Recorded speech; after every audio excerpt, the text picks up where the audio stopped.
Hello and welcome to the eOrganic webinar on Cultivating Climate Resilience on Your Organic Farm by Laura Lengnick. This is your host, Alice Formiga from the eOrganic Community of Practice at eExtension. You can find all eOrganic articles, videos, and our many upcoming and recorded webinars on organic farming and research topics on our website at extension.org in the Organic Agriculture section. Today we're very pleased to welcome Laura Lengnick. Laura Lengnick is an award-winning soil scientist who has explored agricultural sustainability for more than 30 years as a researcher, policymaker, educator, and farmer. After more than a decade leading the Sustainable Agriculture program at Warren Wilson College, Laura left the college to offer ecosystem-based climate resilience planning services through Cultivating Resilience, LLC. Her new book, Resilient Agriculture, Cultivating Food Systems for a Changing Climate, published by New Society Publishers, examines climate change, resilience, and the future of food through the adaptation stories of 25 award-winning sustainable producers across the U.S. So thank you so much for joining us today, Laura, and I'm going to hand over the screen control to you now. Great, thanks. So happy to be here. What I'd like to do today is talk a little bit about these new times that we're facing under climate change here in the U.S. and how that's influencing farmers all across the country, farmers and ranchers all across the country, and then also introduce some new tools that we can use to improve the success of farming, to improve farm performance under these new times. I like to begin these presentations with this quote from a report that I was involved in producing that was released in 2013. It was a USDA report on climate change and agriculture in the United States. And I like this quote because I think it helps us focus on the unique, the novel conditions under which we are farming these days in this country. One of the conclusions of the report was this quote in front of you, that the current pace of climate change and the intensity of projected climate changes represent a novel and unprecedented challenge. So we are lucky in that we do have some new tools. Let's see, there we go. We do have some new tools to face these novel and unprecedented challenges. And what I want to focus on today, and I focus on quite a bit in the book Resilient Agriculture, are three management strategies that have been shown to be particularly useful under conditions of high uncertainty. And the first is relatively new. It's climate risk management. The second has been around a while, but has not been applied in agriculture too much, although somewhat, and that's adaptive management. And the third is pretty new, it's kind of leading edge, and that is the idea that we can actually cultivate resilience of our farms and ranches to climate effects. And this cultivating resilience refers to using ecosystem-based approaches, using the power of biology, of ecosystems, to reduce climate risk on our farms. So I'm going to address these three management strategies today in this webinar. So first, climate risk management. What is the goal of climate risk management? It's basically to reduce farm vulnerability to climate effects and also to take advantage of opportunities that are created by climate effects. And before I get going, I just want to mention going to focus on adaptation today, and that's not to say that mitigation is not important. It's very important, and in fact it's an important aspect of cultivating resilience, but given the time today, I'm going to focus more on these new management tools. It turns out that many of the tools that I'll be mentioning today also help in different ways to mitigate global warming as well. So what is climate risk? It's actually a new risk that is emerging as a result of changing climate conditions. What you see here is a typical array of management risks in agriculture. Weather has been traditionally included mostly in the production risks, part of the risk portfolio in agriculture, but because of the greater variability and more frequent and intense extreme weather that is associated with climate change, climate is emerging as its own novel type of risk, and so deserves some management attention.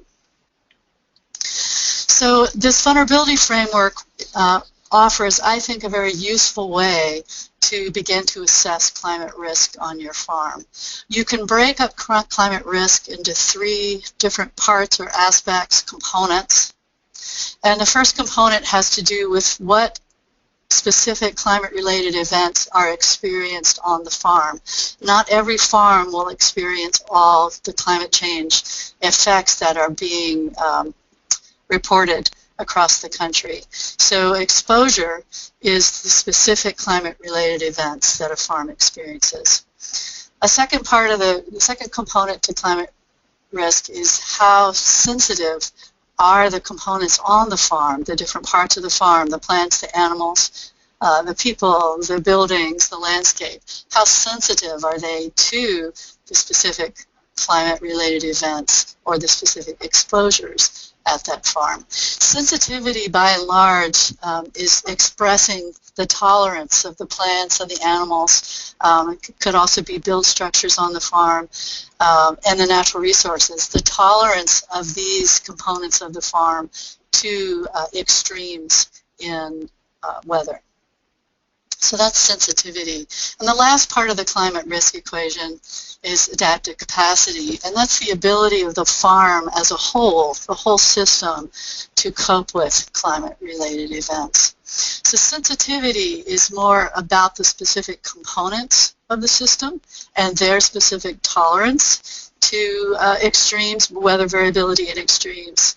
Adaptive capacity is more of a quality of the whole system and how those components or parts of the system work together, relate to each other in order to cope with climate-related events.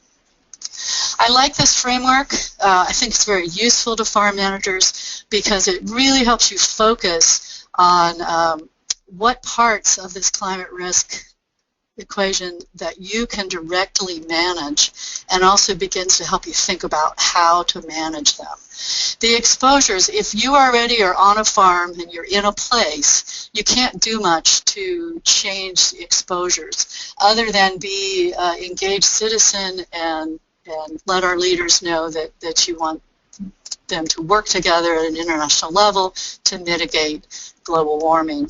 But sensitivity and adaptive capacity are both well within your ability to manage by selection of crop varieties or species, livestock, and by how you assemble all the components of your farm system into a whole. So that really focuses us on how we can think about managing both what crops and livestock you select, you choose, and then also how you assemble them. So I just want to give you a few examples of exposures, sensitivities, and adaptive capacities, and then we'll move right into some strategies for managing climate risk. So exposure, remember, is the degree to which a system experiences climate-related events. Some questions that you can ask to help to begin climate risk assessment on your farm might be, what kinds of events can I expect on my farm? What you see in the image is the number of billion-dollar weather or climate disasters over roughly the last 30 years or so in the U.S. And the different colors, the darker red, the more high value or high damage climate disasters, related disasters have been experienced. So you can see from this image that different parts of the country are have different risks for experiencing these high dollar weather disasters. And so that really speaks to the local place-based nature or regional nature of exposure. Not all parts of the U.S. are going to experience the same frequency or the same intensity of, in this case, climate-related disasters. So the first question you can ask in thinking about exposure is, am I most likely to experience on my farm in that place? And the other way you can think about exposure, begin to think about managing the risk associated with exposure, is what climate-related events pose the greatest threat to my farm operations. So I want to give you a little more information about exposures across the country. And all of these images that I'm showing you come from the 3rd National Climate Assessment. Let me move back one. And you can see on the bottom of this slide, there's the link to the National Climate Assessment. And it was released in 2014. This website was developed to be very friendly and easy to navigate by the public, and to be kind of inquiry-based. You can ask a question and get an answer by navigating through this. So this is a great first place to stop, I think, to begin to understand exposures on your farm. So this is, and all the images that I'm showing today are weather history. There are no projections here at all. This is what's happened in the last century or so in the U.S. As our climate has begun to change. So this is an image of changes in U.S. average temperatures, and the image in the middle is roughly the first half to the last half of last century and how temperatures have changed. The darker the red colors, the more temperature change has been observed. And again, you can see that there's been a different rate of temperature change across the U.S. And so your location in the U.S. is going to affect how you've perceived temperature change. So the bar graphs around the edge are decadal changes. You can see over the last 100 years or the last century how temperatures have changed from year to year. The story here really is that the temperatures are warming throughout the U.S.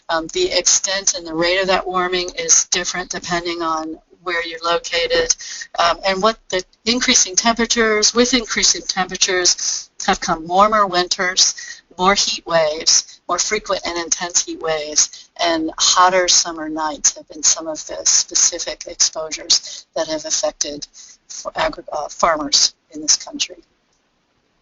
There's also been an increase over the last century or so in growing season. And you can see that this increase is different depending on what part of the country you're in. The western part of the country, the growing season is lengthened the most. The least amount of lengthening has been seen in the southeast.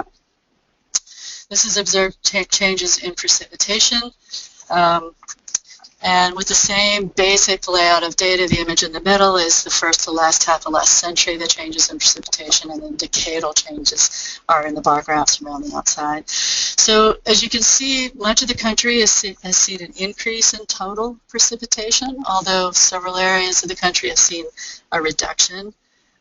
Many parts of the Southwest have been in an extreme drought for now more than 15 years, and you can see that that's those brown areas on the map in the center. These average changes are important, but they're not particularly useful to farmers or to agriculturalists. And in particular, the challenging conditions that we're already experiencing in the U.S. Associated with climate change have to do with variability in extremes. Greater variability in weather, both rainfall and temperature, and more frequent and intense weather extremes. And I just want to show you one example of that. This image shows you the change in very heavy precipitation over roughly the last 60 years. And again, first, what you can see is that the change in very heavy precipitation differs across regions. But the other thing to notice is that, particularly in the upper Midwest and in the Northeast, there's been quite an increase, particularly the Northeast, in these top 1% rain events. So what we can say about these changes, just the data I've shown you, is that there's a little bit more to somewhat more total rainfall in many parts of the U.S., but rainfall is being delivered in more intense events. And so because more of this water is coming down as heavy rain, we're also having more periods of dry periods and drought in between these very intense rainfalls. And this has set up a real paradox that farmers across the country are struggling to manage. Too much and not enough water, and both happening at the same time and becoming more intense over time. Farmers all over the U.S. are saying that this is challenging their production, particularly in the Midwest and the Northeast. Producers are installing both drainage and irrigation at the same time, and many of them installing these water management techniques for the first time. So this gives you a sense of the overall picture of changes in just rainfall and temperature. I think it can also be helpful to think through by season how these changing exposures are affecting life on the farm and different farm systems. And so I've given you just a few examples in this slide. There's lots more examples I'm sure that you could think of, but these are changes that farmers have reported in different parts of the country in some cases, but that are seasonal changes that are related to these changing exposures, more variable weather and more frequent and intense weather extremes. In the winter, farmers are reporting that there's less pest dieback, slower chill accumulation is affecting fruit growers all around the country. There tends to be increased plant growth and development during these warmer winters, and so that's setting up greater risk for damage if you do get a sudden cold spell or cold wave. And there seems to be increased soil microbial activity in these warmer winters with associated effects like more decomposition occurring in soils, and so more nutrient production, for example, nitrogen, which is then available to be lost through leaching in these warmer winters. So there's just a few examples of some of the effects of these exposures in winter. More variable springs are seeing earlier emergence of pests, earlier maturity of winter cover crops. In particular, farmers in the southeast are reporting that winter cover crops are maturing sometimes a month early, and that's creating challenge to management because you've now got a gap between the winter cover crop and then planting the following cash crop. Earlier flowering is increasing loss due to late spring freezes. More variable last freeze and more days of excess water are challenging farmers all over the country. It's becoming very difficult to get into the fields and do the field work that you need to do in the spring with these patterns of either more water overall, but also these flooding, heavy rainfalls that then leave things wet. And then the drought periods, which leave things too dry. So you've got both this too much water, not enough water, and that's narrowing field windows all over the country, field work windows, when you can get in and get the work that you need to get done in the spring done. Hot summers, some of the associated impacts are more heat and more moisture stress, and this would be plants, animals, and also farm workers. More days of excess water because of flooding rains, obviously more drought as well, faster crop development, which often means lower quality and lower yields, higher pest pressures are being reported all over the country. And some growers, particularly in the southeast, are reporting that the higher humidities and warmer temperatures are interfering with vegetable, particularly solanaceous crops, pollen viability, and both the pollination and the fertilization and then fruiting, or fruit set on vegetable crops. In the warmer falls, we're seeing a longer growing season, higher pest pressures, more days of excess water, and if you're in a part of the country where hurricanes are at risk, there's more risk of hurricane damage. So that was exposures. Just giving you a real quick walk through some of those exposures. The second part of that climate risk equation is sensitivity. And this is the degree to which the system is affected by climate-related events. You can think of this as the components within the system and the tolerance of those components to extremes, to weather extremes, weather variability and extremes. Some questions you can ask as a farmer about to begin to understand sensitivity of the crops and livestock under your management. What are some likely exposures to different parts of the farm or different components of the farm? And what thresholds or tipping points are associated with the plants and the animals in the farming system? So as I mentioned earlier, there's sensitivities around flowering, around pollination and fertilization, sensitivities to pests, increasing pest pressures, sensitivities to heat, both from in livestock or high temperatures in livestock and also in the farm workers. And then sensitivities of the landscape and the natural resources to, for example, more frequent intense rain events and how that might affect both flooding and also elements like soil erosion.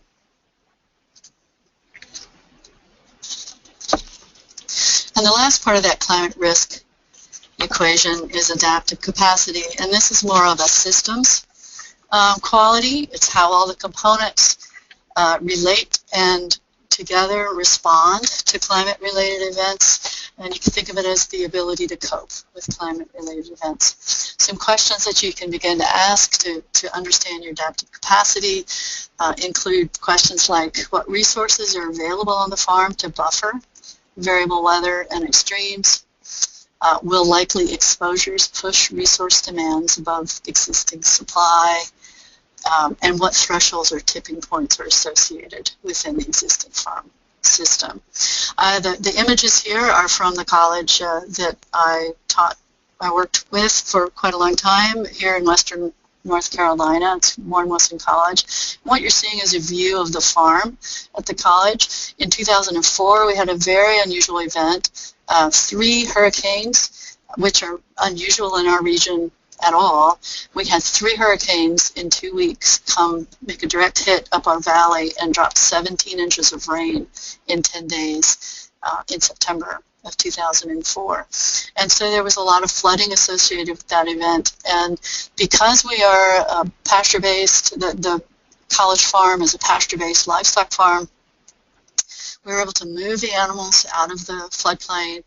Most of the floodplain area was planted either in annual or perennial forage crops within a grain rotation or in pastures. So most of that land was very resilient to this flood event. We moved the animals out prior to the flooding. Flooding came through, and for the most part, once the waters went away, the land was very resilient. We were able to move the animals back on with minimum damage. So this would be an example of how a whole farm system, like a pasture-based livestock farm, is able to be resilient to a climate effect or an exposure like flooding related to extreme weather events. So that was adaptive capacity. So once you have a sense of, once you've assessed your climate risk, then the next step is what do you do about it? And in resilience thinking, there's actually a set of basic strategies, 3 basic strategies that can be used successfully to manage an uncertain risk like climate risk pretty successfully. And these 3 basic strategies can kind of fit into these buckets, which really are a continuum. There's gray area between each of these different strategies. The first one being resistance strategies. And this strategy is basically the farmer responding in ways that protect the farm system from damage or recover from damage if that occurs pretty rapidly.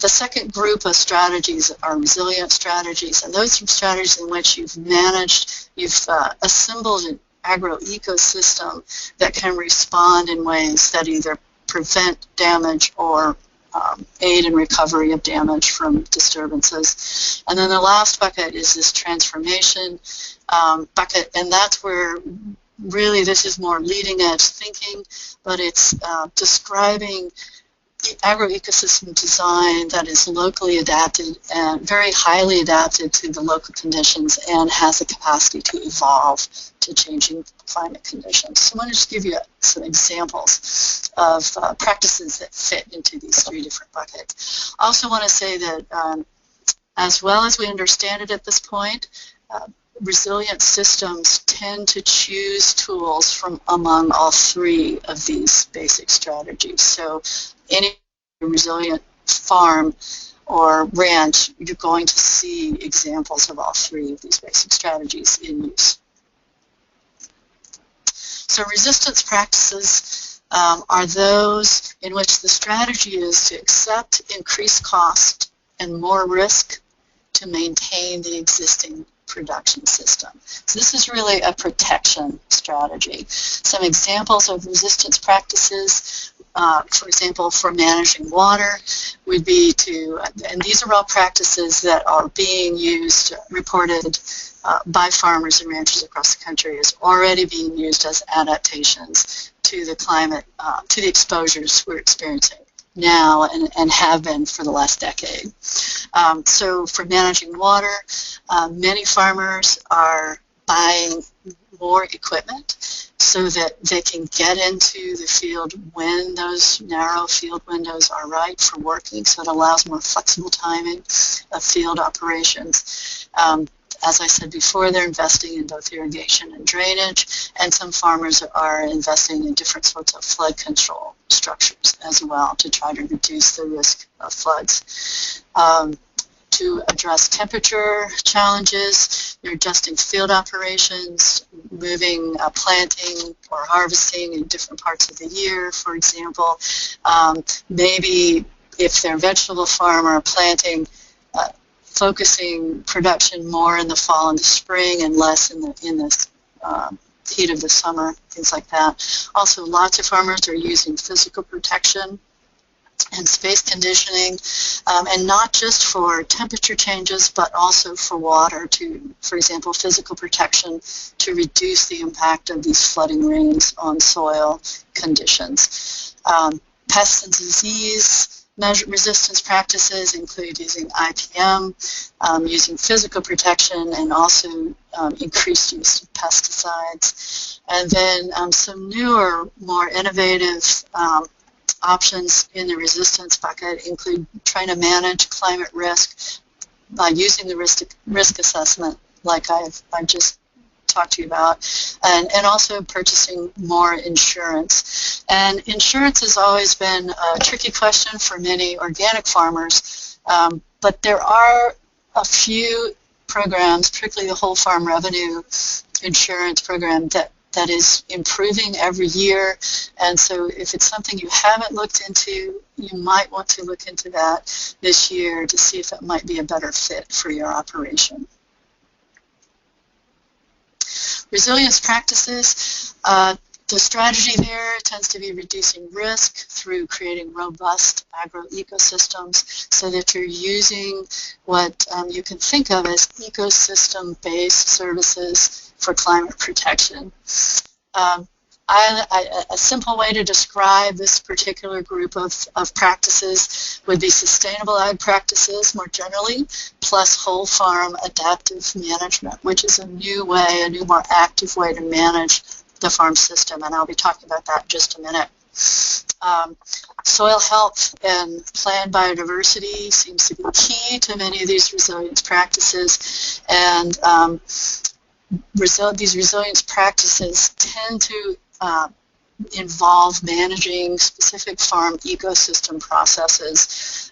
These four are commonly the ones thought of when we're managing ecosystem processes: energy flow, nutrient cycle, water cycle, and ecosystem dynamics. And then this last bucket, the transformation practices, and again, this is more leading edge thinking, but the strategy there is we're reducing risk through locally adapted agroecosystems with the capacity to evolve as the climate changes. Some of the thinking around what this means is the kinds of changes you would see on farm, or the kinds of practices you put in place on farm, would include really robust crop and livestock species, assembled production systems and in enterprises that have very high adaptive capacity. There's likely going to be a focus on renewables, recycling, and closed cycles on the farm, and also what are called soft adaptations, which are basically biological approaches to reducing the climate risk on the farm. For example, as I mentioned, you might have grazing or pasture-based operations in floodplains, rather than building, for example, building a flood wall or drainage or putting in hard or engineered adaptations. So those would be soft adaptations as more biological adaptations.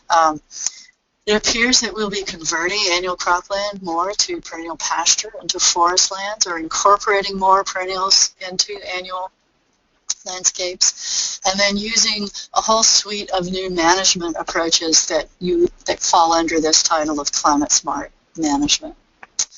I also think that if we're transforming, to really achieve this more transformative agro-ecosystem design, we're probably going to have to make some changes in the food system as well, move to more seasonal diets, and develop more regional production and processing capacity.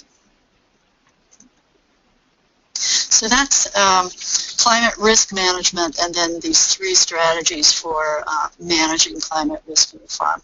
Very quickly, I want to mention adaptive management.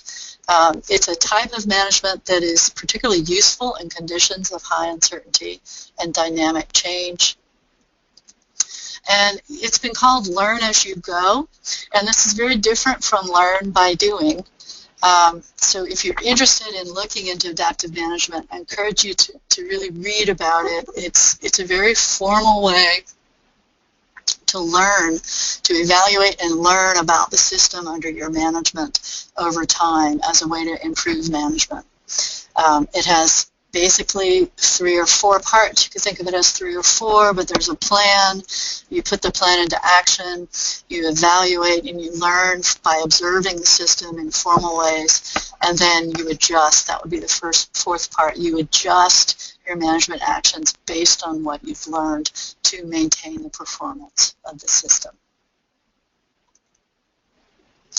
There has been some application of adaptive management in agriculture in the whole farm planning efforts, and I've just put a few examples of resources that I think are particularly useful in helping you understand or be introduced to whole farm planning.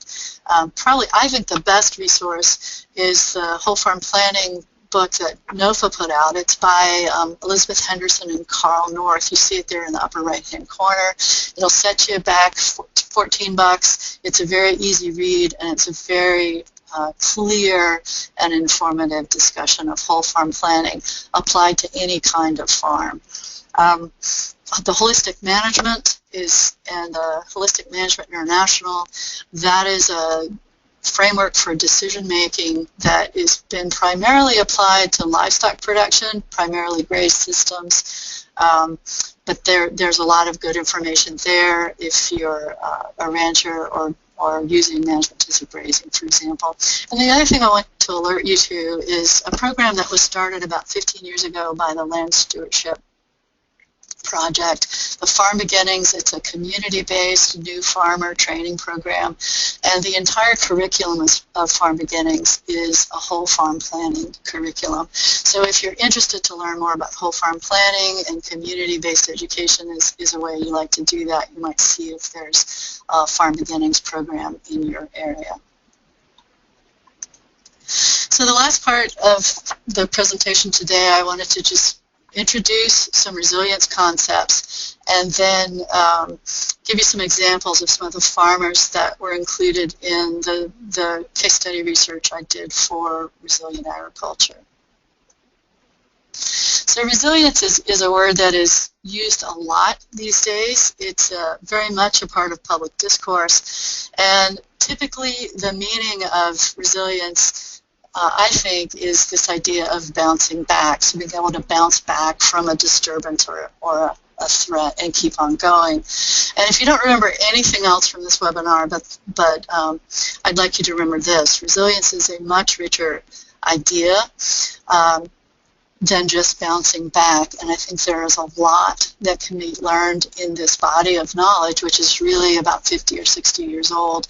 There's a lot that can be applied to with success to agricultural management. Resilience is actually it's a much broader notion than just bouncing back. It's really resilient systems have these three different kinds of capacities. The first is a response capacity, and that's the ability to respond to disturbance in ways that protect the system from harm or from damage.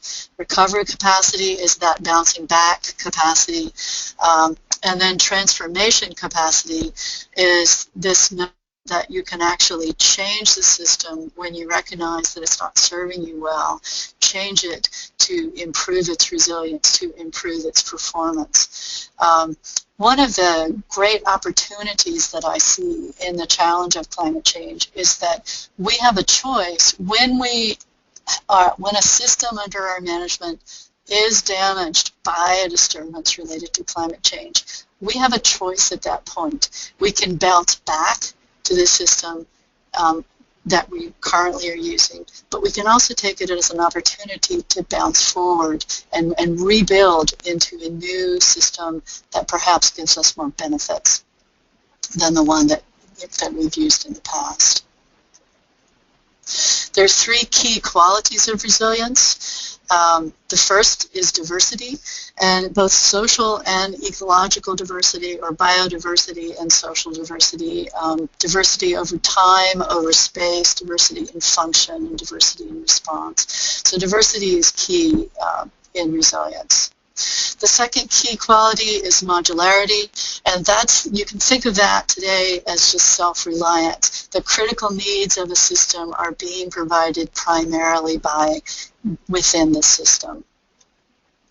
And the third key quality of resilient systems is a balanced portfolio of assets, and these are the standard business assets that are the assets available to managers: natural, human, social, which are community assets, financial, and built assets. And it turns out that resilient systems tend to have a balanced portfolio of high-quality assets across this full range of assets. And I contend in the book that industrialism has basically resulted in a degradation of natural, human, and social assets and a more of a focus on financial and built or technological assets. And so one way forward into a more resilient food system is we need to reinvest in the recovery, the regeneration of natural, human, and social assets.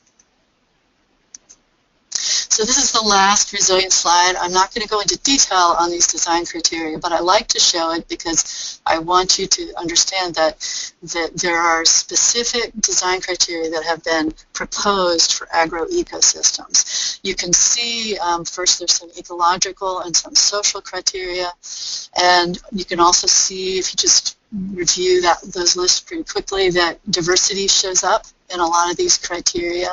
The modularity or self-reliant shows up in the ecological column under the appropriately connected and coupled with local natural capital criteria.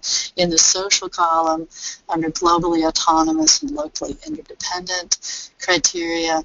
There are criteria that reflect the development or investment in that full range of assets. So there's some good information available if you would like to try to assess or design farming systems to be resilient. You can use these as kind of a set of design principles, if you will.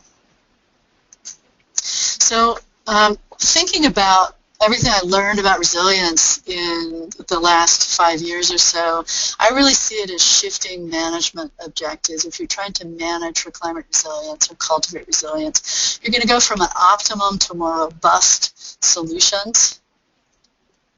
You're going to move from national best practices to local learn as you go, or that's the adaptive management. We can draw from a toolbox of national best practices, but the specific tools that are used, the specific assemblage of the agroecosystem is very much going to be place-based.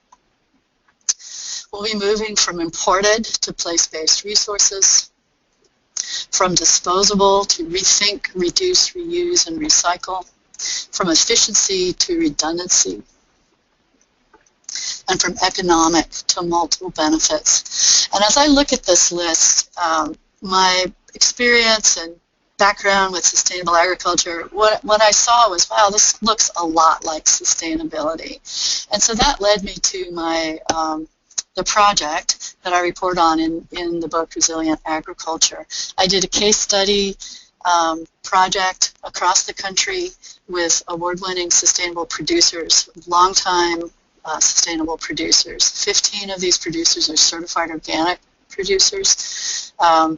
And I asked them questions about their perceptions of changes in weather, how they were adapting to those changes, and how did they view the assets on their farm in terms of managing for climate resilience or managing for resilience. So with a little bit of time left, I think I'm going to go over just a little bit, Alice, but I wanted to go through and give you some just real quick snapshots of some of these farmers and their answers to those questions. But first, I'll summarize what I found. Key resilience practices in this group of farmers included building soil health, planned biodiversity, having diversity also in markets and making sure that you had some high-value markets in that mix. Many of the farmers in this group are looking at improving water management, both too much and not enough. And then many were also using physical protection as a way to manage the more variability and extremes. So now some specific stories. This is Full Belly Farm, and Paul Muller is one of the managers, the team of owners of Full Belly Farm. 400-acre diversified organic farm, very diverse landscape, very much a patchwork pattern with vegetables, herbs, nuts, flowers, fruits, grains on the dock, all interacting on that landscape. Full Belly has seen more extreme drought and heavy rainfall. They're located in a little bit north of San Francisco, about an hour north of San Francisco, on the western side of Central Valley, California. They've seen more extreme drought and heavy rainfall, longer, more variable spring and fall seasons, and also declining water supplies. Very concerned about water in that part of the country. Their adaptations, they are looking to more efficient irrigation. They're trying out new, more drought-resistant cover crops, taking more active management of riparian areas in order to try to reduce flooding risk to crop production areas. And they've also found some opportunity in the longer growing season. They're farming more at the edges earlier in the spring and later in the fall. So they're able to extend their growing season quite a bit, and some of that is by using season extension of physical protection of the crops. Brendan Rocky farms in Center, Colorado. It's in the high desert region of Colorado. He is has 500 acres of specialty and certified seed potatoes. Exposures in this part of the country, he's one of the farmers that I interviewed that's in that area in the southwest that has seen more than 15 years of extreme drought. Declining water supplies are also a concern in this area. Brendan made quite a large change in his farm in order to adapt. He actually dropped what he called a typical rotation for potato growers in this area is potatoes and barley. He dropped what he called the thirsty, less profitable crop of barley and put in its place cover crop cocktails in an effort to build soil quality. And he really has enjoyed a lot of resilience benefits to the soil quality improvements that he's seen with the use of the cover crops. It's reduced his water, his fertilizer, and his pesticide inputs, and so it's increased his profits so much that he's actually transitioning now to certified organic, so he's able to go for, he's already in specialty markets, but he's able to go for a little higher value markets as well. Steve Ela grows fruit in central part of Colorado and the mountains of Colorado. And he's managing 85 acres of tree fruits, plus he grows some tomatoes as well. Exposures in this part of the country include increased weather variability, warmer winters, more frequent and intense weather extremes, a lengthening growing season, reduced snowpack, and more variable spring weather. In particular, on the Ela family farm, frost losses have increased significantly over the last decade. They used to have significant damage from a late spring frost about 1 year in 10 for most of the farm's history, and in the last decade it's basically increased to significant damage every year. It's also, Steve said, it's more difficult to manage crop load because of warmer winters and more variable spring weather, and that's having an effect on their yields as well. Some adaptations that Steve has put into place include new species and cultivars that are more frost resistant or can take advantage of a longer growing season. He's more carefully managing crop placement in the landscape and moving trees out of the cooler, lower elevation areas on the farm. He's also had to add enough wind machines to cover the whole farm as protection against frost damage, and he's leased additional water rights in order to be sure that he has the water that he needs in the growing season. Steve pointed out a key resilience feature in his mind was moving to direct markets. He said that direct markets offer growers more flexibility to change up varieties, to try more unusual cultivars and species that are more robust to the changes in climate that he's experienced, the changes in weather that he's experienced. So he's shifted the crop mix. This flexibility with direct markets has allowed him to shift the crop mix over time to enhance resilience to the conditions he's experiencing on his farm. Bob Quinn grows organic food grains in the northern part of Montana. He has 4,000 acres, full tillage dryland production system. He sells into high-value wholesale markets and also does a lot of processed products.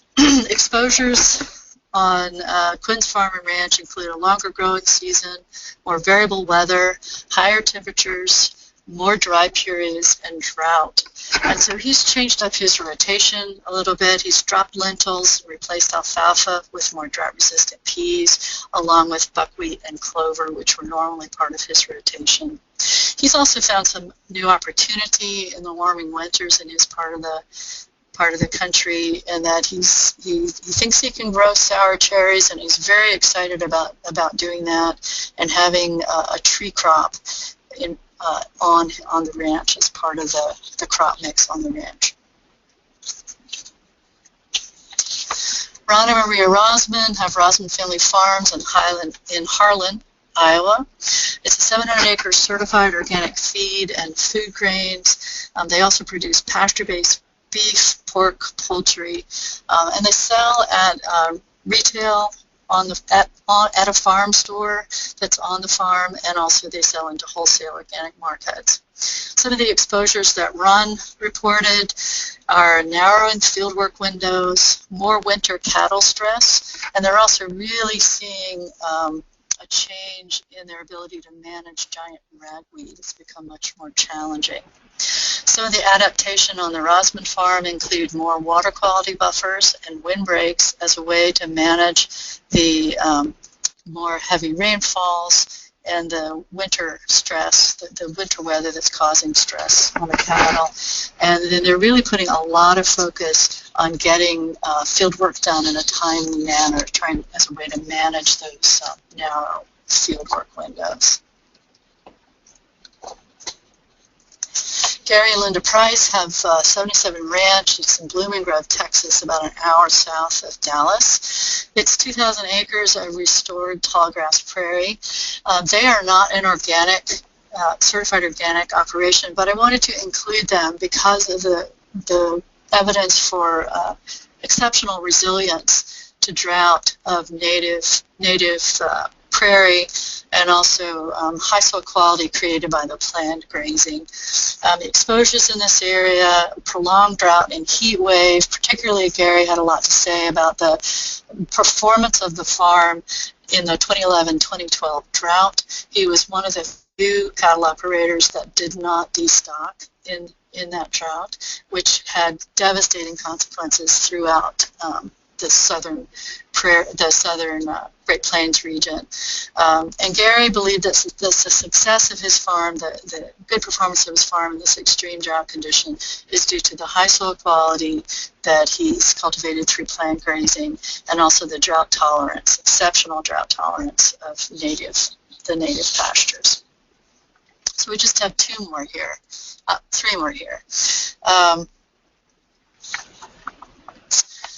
This is Jim Coan. He manages Almore Orchards in Flushing, Michigan. It's on the eastern side of Michigan. It's 500 acres of certified organic orchard and farm. He uses a Swedish sandwich system for orchard floor management, along with pasturing pigs in the orchard. And the exposures that he's experienced include more variable springs, heavy rains, higher pest and disease pressures that have reduced cosmetic quality of the apple crop, total crop failures from very unusual late spring frosts, first in 2012, followed by another in 2014. That was the exceptional frost events in his part of the country. Some of his adaptations, he had many of these already in place, but he spoke at great length about the climate resilience of these adaptations. And the first is the silvopasture, running the pigs through the orchard. He also switched to a processed product as a way to get around the issue of lower cosmetic quality in the apples. So he started to make hard cider, and he's also added drainage to his orchards.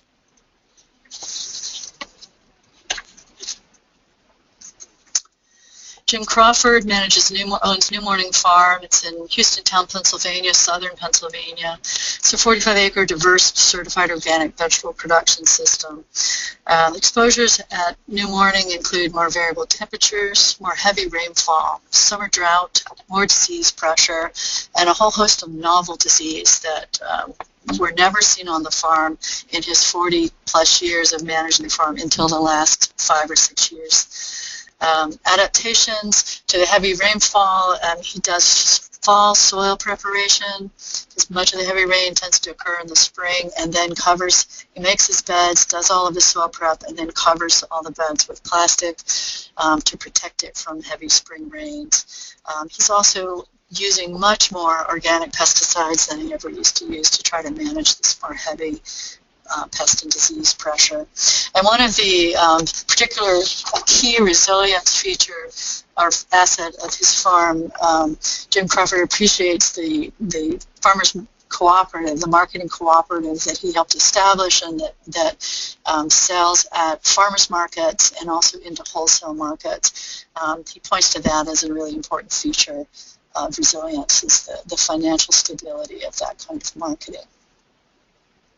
And the last farmer is that I want to talk to you about, also not a certified organic farmer, but certainly could be if he wanted to be. This is Tom Trantham. He has Happy Cow Creamery in Pelzer, South Carolina. It's about a half hour east of Greenville, South Carolina. It's 95 acres. It's a 90-cow dairy, and he has an on-farm creamery. And a key novel feature of Happy Cow is the use of pasture cropping annual forages. He has a very diverse pattern of cropping short season annual forages that are no-tilled directly into a standing Bermuda grass pasture. Some of the exposures that Tom has seen at Happy Cow include warmer temperatures, more intense storms, and more intense heat waves, longer heat waves and higher temperatures. He said he's not really made any changes to his system because he views the system as very resilient. And particularly he points to the pasture cropping practices, which has produced, along with planned grazing or management-intensive grazing, it's produced very high-quality soils, which have tended to buffer the extremes of rainfall.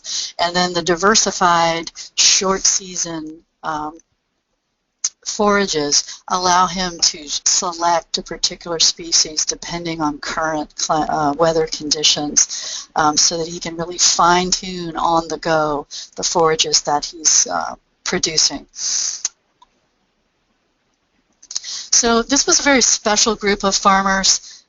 They're all award-winning, sustainable farmers, and I wondered about other research. There's not a whole lot out there with different kinds of farmers, but what I have been able to find, I found pretty interesting, because what you see, there's 3 examples here of different research with other farmers. What you see is that no matter the type of farmers, 1,000 commodity crop producers, 150 farmers in Maine, 15 dryland farmers in Montana, they are all saying the same kinds of things about what builds climate resilience on their farm: diversified cropping, buying more crop insurance if they're eligible, building soil quality, adding drainage irrigation.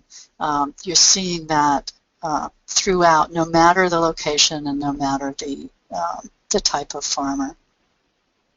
So what can you do now to begin to cultivate climate resilience on your farm? First thing, learn more about your farm's exposures, sensitivities, and adaptive capacity. Address key climate risks using a mix of resistance, resilience, and transformation strategies. And you can begin, if you want to begin thinking about, learning about adaptive management and beginning to practice it, the first step often is just monitoring farm performance while you learn more about whole farm planning, which remembers that type of adaptive management that's used in agriculture. Probably would serve you well to make an extreme events plan. What will you do if there's an extreme weather event, and how can you, what kinds of recovery reserves do you need to have on the farm, and what can you do to help improve your chances of reducing damage or avoiding damage or recovering quickly? And you can learn more about all of this in Resilient Agriculture. I'm also working with the Climate Listening Project on a video series that feature the farmers that were interviewed in Resilient Agriculture. I'm also working with the Extension Service to develop the Climate Learning Network, which will be a web-based learning network about how to manage climate risks. And you can also check out my website for other examples and also links to different kinds of resources to help you manage climate risk on your farm. So that's what I've got for you today. I'm sorry I went over a little bit, but I think we still have about 15 minutes for questions. Yes, thank you, Laura. That was a great introduction, and I'm really glad that you did have time to talk about the farm examples, because I think those are some of the most interesting parts of the presentation, to see some examples of how different farmers are affected and how they're coping. If you have general questions about organic farming, you're welcome to use the eOrganic Ask an Expert service as well, and I'll go back to the link to Laura's website in just a moment, but I did want to show you where you can find the webinar archive. We'd also very much appreciate it if you could respond to the email survey that we'll be sending out later today, because we really do appreciate your feedback. So I'm going to start asking some questions. I know people have already started typing in questions, but I definitely encourage more. I was wondering if you could explain your use of the term robust. Robust, yes. Robust means, the way I use the word, it means a built object or a plant or animal that has the ability to tolerate a wide range of climate effects. So it could be a wide range of temperatures, a wide range of moisture levels, that sort of thing. So there'd be a lot of tolerance to extremes. Okay. And also, can you go into more detail about moving from efficiency to redundancy in the resilience management objectives? Yeah, that is a great question, and that also is it's a leading edge area. It's like how do we do this? Because I think that's actually going to be one of the most difficult parts of moving into a more resilient management style. We've put such a premium on efficiency in our current economic system and in all of our management approaches. And what that means is that moving from efficiency, which leaves you very little room for any sort of disturbance or unexpected event. We need to move from that efficiency in which there's an assumption of stability to a more redundant kind of a management approach where we are prepared for uncertain events, more prepared for uncertain events. And the tricky part about redundancy is how much is enough. And how do we think about redundance when we are thinking about costs and benefits? And I don't have the answer for what is exactly right, but I think given the past weather, the variability in weather, and what has been projected, I mean, it's going to, the weather variability and extremes are going to continue to become more extreme over at least the next 40 years. I think it pays for farmers to think about, I guess what I'm trying to say is there's not a clear black and white cost-benefit analysis that can be done here. But I think it will benefit farmers to be thinking about having redundant sources for critical inputs like water, like feed, like power. And there are some examples. I didn't include them today, but some of the other case studies in the book very specifically speak to this. How do you prepare for example, a catastrophic event? One of the farmers, Jim Hayes, at Sapbush Hollow Farm in New York State, was in the path of Irene and Lee. And he talks about in the book how that completely reset their thinking, because in 15 minutes the road in front of their farm was gone. And it was near the end of the year. They had a lot of animals there. They had already harvested a lot of animals. They had meat in freezers. They had lots of animals on the farm, and they were out of food, out of feed. And so that's an example of how do we begin to plan and have a little more redundancy in our systems. Okay. Here's a question. Several of your examples suggest that grazing systems might be more resilient than crop production. How does this fit with the need to maintain and increase food production for a growing population or increasing demand for organic grain crops and ingredients? Well, there's a lot of assumptions behind that question that I don't really want to get into right now, except to say we know how to feed everybody. People who are going hungry don't have the money to purchase the food. So I just want to leave that there and move into the more management-oriented question. And I think that I do think, based on my study, which is it's a big case study, but it's one study, that and there's other literature that also kind of points in this direction as well, that pasture-based, particularly beef production, is very much more resilient. And certainly any kind of pasture-based, well, we'll leave it there. I think that overall what I would say I've learned is that more diversified landscapes are the more resilient landscapes. And so what does that mean in terms of more organic grain or more food production? I think we figured that out. We figured out how to do that, and I think some of these farmers that are in the book are great examples of how you grow. For example, if you want organic grain production that's resilient, take a look at what Bob Quinn's doing in Montana, and that's just one example. There are many others in the book too. Do you think that landrace crops are better in the current in the current weather changes? Wow, that is a great question. It's one that I had hoped to address in the book, and it was one of the details I had to leave out for space. I don't know the answer to that question. I am a soil scientist, not a geneticist, and so I don't want to try to get too detailed in my answer. I will say that I think that it's clear from my work that having a diversity of cultivars is more resilient than growing one cultivar.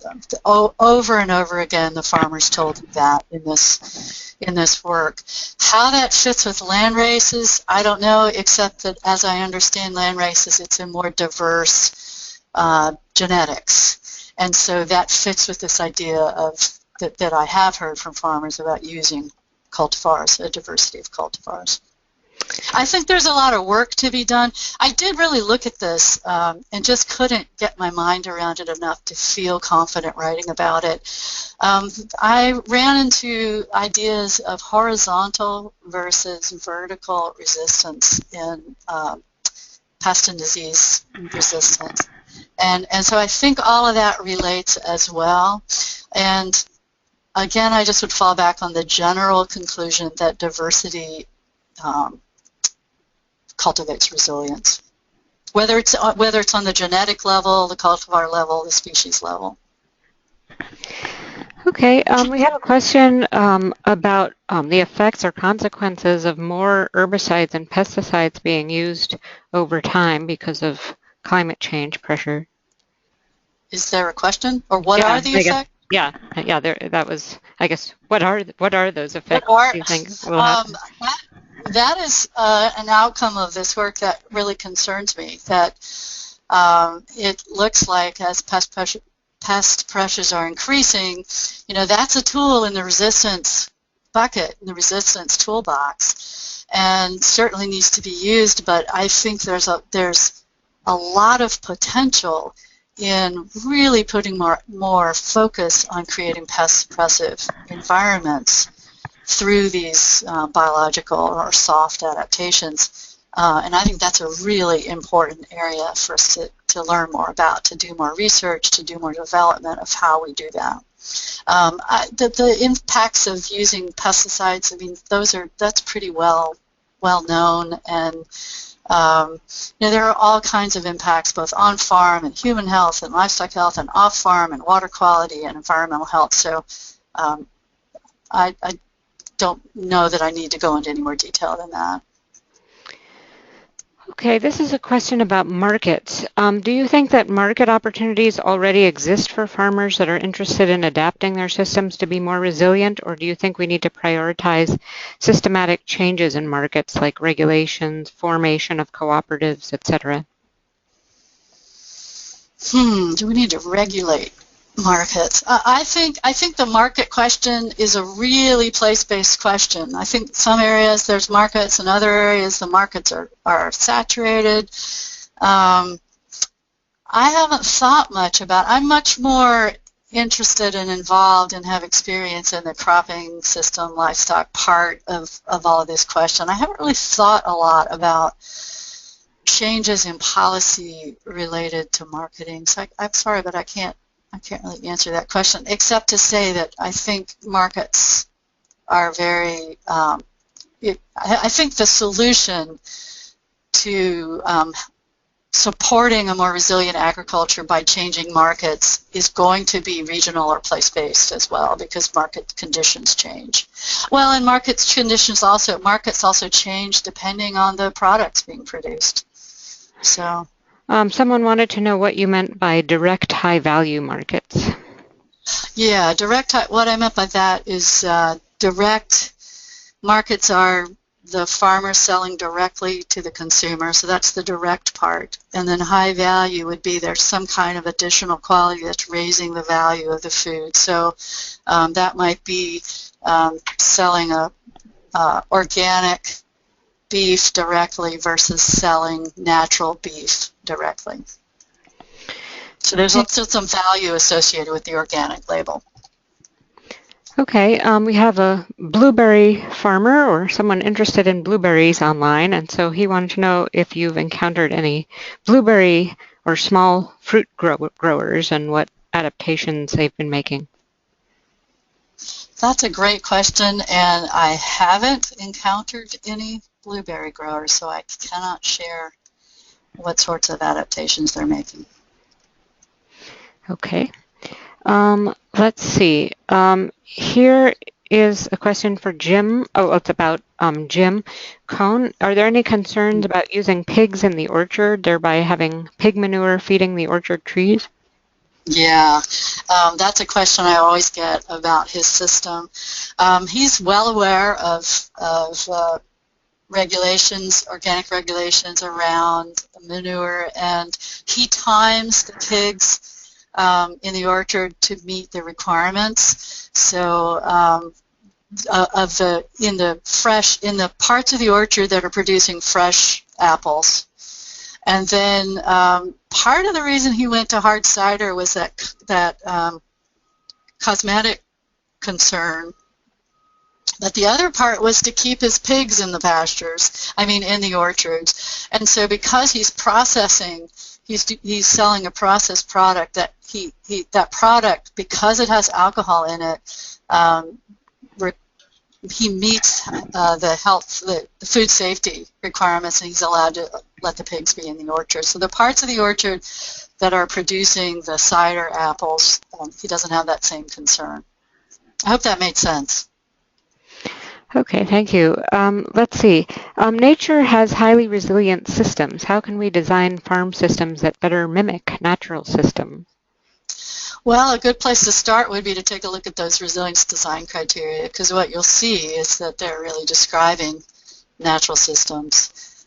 So that's how I'd say we start. And the nice thing about resilient design is that you can start kind of anywhere. I think Brandon, the potato grower in California, is a great example. He was very much a conventional potato grower, using all the normal practices used in that part of the country for potatoes, and he made one change that was a pretty big change, but he made one change to increase biodiversity in the farming system, and it created this whole cascade of positive benefits to the system. So you can start wherever you are and make one change to increase biodiversity, or to better couple your farm to local natural resources, and on and on. You can go down through that list of design criteria and think about how you might begin to change your system.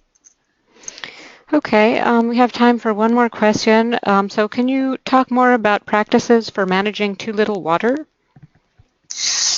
Yeah, so too little water.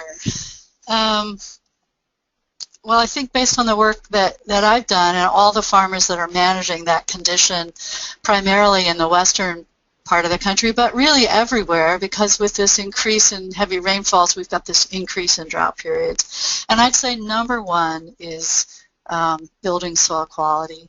And that's because high quality soil can receive more water when it does rain, and store more water during the drought periods. If you're in a condition where you're not getting any rain at all, where very low rainfall conditions or long-term drought, then I think you're adding to that focus on soil quality by thinking about how you change up crops to be crops that do well with less water, like the Full Belly Farm folks are doing. And then also think about how you use the water that you have more efficiently. So that might be more efficient irrigation systems, that sort of thing. Okay, well, we're running out of time, but I'd like to thank everyone who submitted questions. We have many more upcoming webinars this season, so please take a look at our webinar upcoming and archive page. So thank you so much, Laura, for telling us about your work and your book, and thank you to everyone for joining us.